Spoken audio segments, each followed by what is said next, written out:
Vivemos em uma sociedade profundamente influenciada pelo pós-modernismo.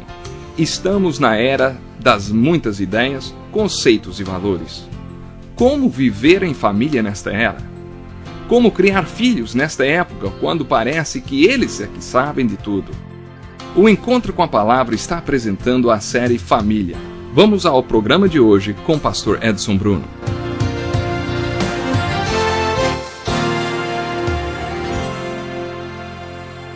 Bem-vindos a mais um programa Encontro com a Palavra, que agora está dedicando para falar sobre casamento, família, filhos. Eu serei duro com os homens, porque acho que a causa da maioria dos problemas familiares e dos problemas de casamento, especialmente dos casamentos evangélicos, existem não porque a mulher deixe de exercer o seu papel e a sua função, mas porque o homem não cumpre a responsabilidade que Deus impôs a ele de ser o cabeça e o sacerdote do lar. Essa é uma das principais causas do problema nos casamentos de hoje. Por isso, não nos surpreendemos quando vemos Deus começar a tratar o casamento pelo homem. As bênçãos de Deus começam na vida de um homem quando ele crê em Deus e anda nos seus caminhos. Quando ele confia em Deus, Deus encontra o fundamento sobre o qual pode erguer a pirâmide e a lei do casamento e da família, porque aquele é um homem abençoado. O homem abençoado é unido a uma mulher abençoada, e eles têm filhos abençoados, e então Deus começa a trabalhar. É assim que Deus quer trabalhar. É assim que Ele vai impactar um lar, uma igreja, uma cidade, um país e o mundo. Qual é o quadro que temos hoje? Porque esse alto índice de divórcio, eu poderia dar uma lista de pelo menos 12 casos de moços que me pediram que eu fosse o pai deles porque eles não tiveram pai. Um rapaz que amo muito me disse: eu não quero ter filhos até que saiba o que é ser um pai. Eu não tenho um exemplo para seguir. Eu já tive situações em que o casal estava se preparando para casar e disse: estamos preocupados. Muitos casamentos acabam em divórcio. Não sabemos o que é um bom casamento. Nossos pais se separaram e nós não temos nem a ideia de como seria o casamento de duas pessoas evangélicas. Não temos um modelo para seguir, eles disseram. Sabe, esse é o tipo de problema que enfrentamos hoje. A família hoje está sob ataque. A sociedade diz: 2 homossexuais vivem juntos, eles não formam uma família? Deveriam ter o direito de criar os filhos, eles seriam ótimos pais. Como vocês veem, isso vai contra tudo que falamos até agora e não se encaixa nos ensinos da Bíblia. Mas nossa cultura diz que eles formam um lar, uma família. Qual a sua definição de lar ou de família? Vamos ver o que o Salmo 127 tem a nos dizer.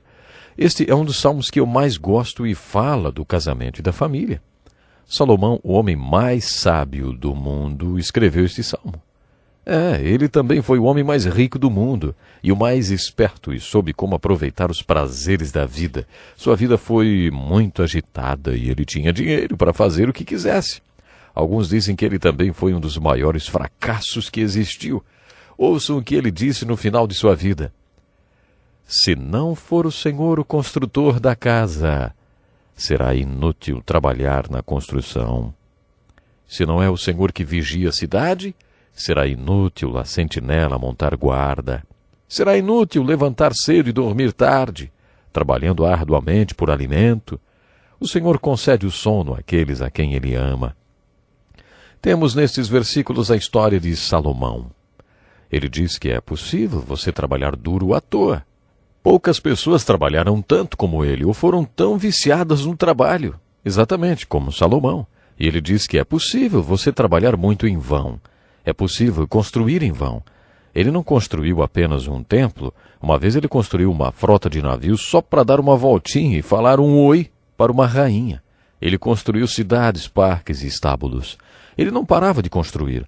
Ele foi um grande construtor. Mas aqui ele está nos dizendo que é possível construir tudo isso em vão. Não devemos ser apáticos em relação à vida, mas também não devemos nos preocupar tanto. A Bíblia nos ensina que não devemos nos preocupar. Ela não diz que devemos ser apáticos, mas diz que não devemos nos preocupar com as coisas erradas. É disso que Salomão está falando. É possível que nos preocupemos inutilmente se nos preocuparmos com as coisas erradas. É possível trabalharmos inutilmente se trabalharmos pelas coisas erradas. É possível construir inutilmente se construirmos coisas erradas. Depois ele começa a falar sobre os filhos. Algumas pessoas pensam que ele está mudando de assunto. O que tudo isso tem a ver com filhos? Ele percebeu que construiu tudo, menos a vida de seus filhos. Seu filho era um tolo. Em Eclesiastes ele demonstra preocupação com a possibilidade de um tolo gastar todo o seu dinheiro. Na verdade, um tolo gastou todo o seu dinheiro, o filho dele. Neste salmo, ele está dizendo que não investiu na vida de seu filho. Os filhos são herança do Senhor, uma recompensa que ele dá. Como flechas nas mãos do guerreiro são os filhos nascidos na juventude. Como é feliz o homem que tem a sua aljava cheia deles.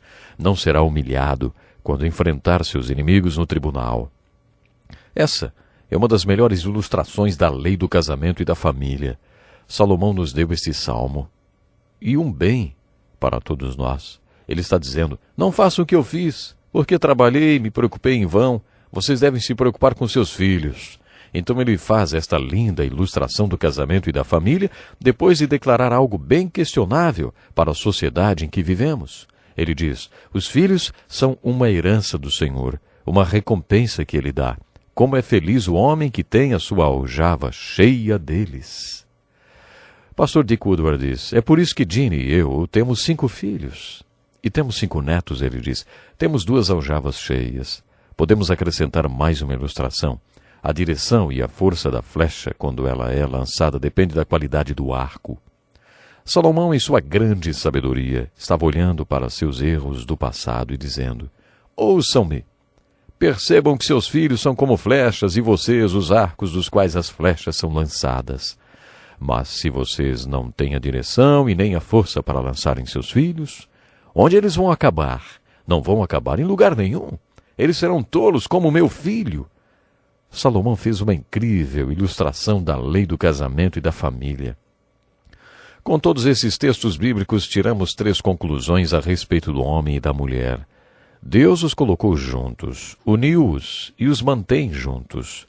Devemos colocar Deus em nossos casamentos. Temos que fazer isso. É impossível que qualquer casamento ou família dê certo até que Deus participe dele. Sem Deus, não dá nem para saber qual é o propósito do casamento. Perdemos o padrão, ficamos sem paradigmas. Não vamos para lugar nenhum até que Deus esteja em nossos casamentos.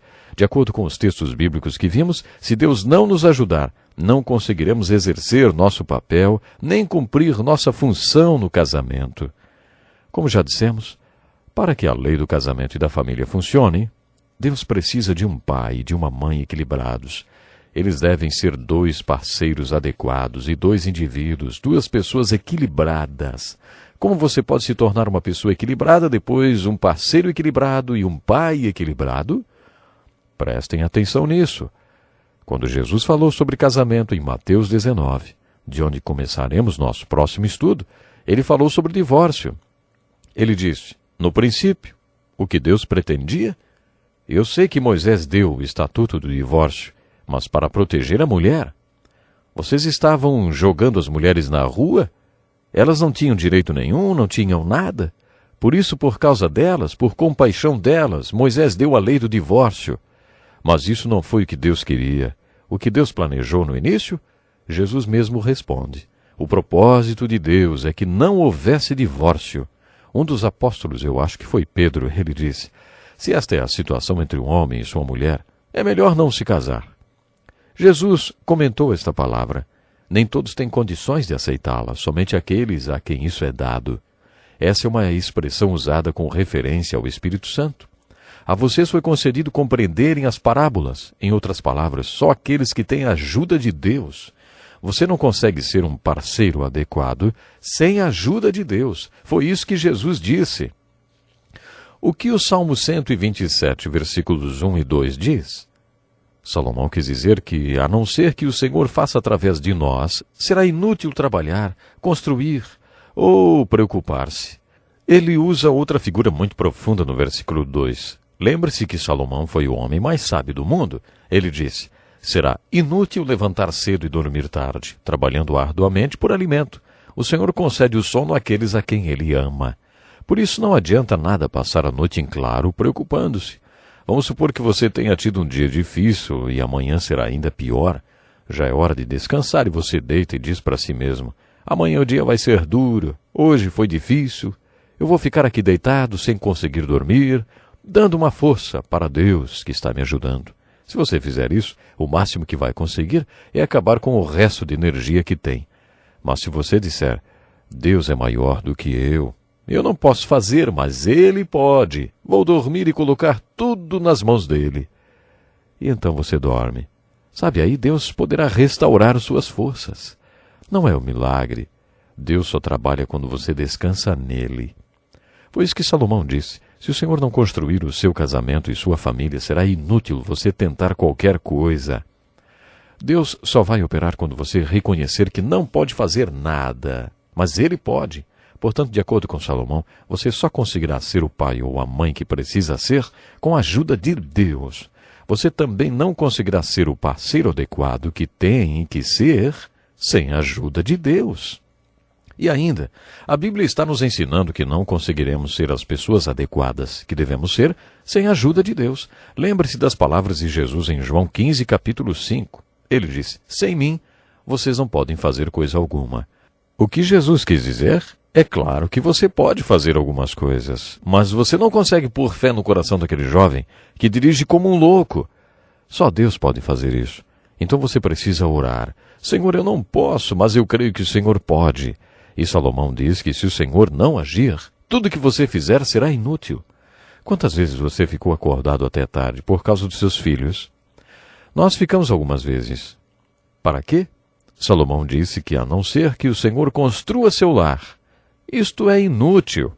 Devemos ver Deus em nossos casamentos. Devemos ver nós mesmos em nossos casamentos. O lado positivo e o lado negativo. Existe um papel e uma função que Deus quer que você exerça.